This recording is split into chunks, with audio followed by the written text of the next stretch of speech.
सहाय्यक पोलीस निरीक्षक अश्विनी बिंद्रे हत्या प्रकरणातील दोषींना आज पनवेल कोर्ट शिक्षा सुनावणार आहे। कोर्टानं पडतर्फ पीआय अभय कुरुंदकर, कुंदन भंडारी आणि महेश फळणीकर यांना दोषी ठरवले।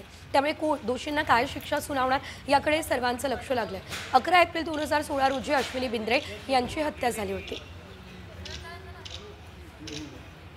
बिंद्रे हत्या प्रकरणासंदर्भात आता कोर्ट दोषींना शिक्षा काय सुनावतं हे बघणं महत्त्वाचं असेल। एपीआय अश्विनी बिंद्रे हत्या प्रकरणी आता ही मोठी कारवाई आज केली जाणार आहे। हे प्रकरण नेमकं काय बघूयात ग्राफिक्समध्ये।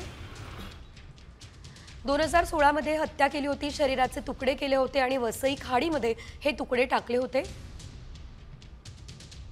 4 ऑक्टोबर 2016 ला मुंबई हायकोर्टामध्ये या संदर्भात याचिका दाखल झालेली आहे।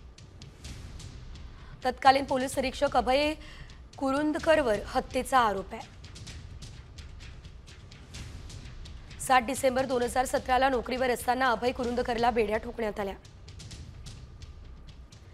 2018 मध्ये खुनाची नोंद, कुरुंदकरसह साथीदार 7 वर्षांपासून कोठडीत आहे।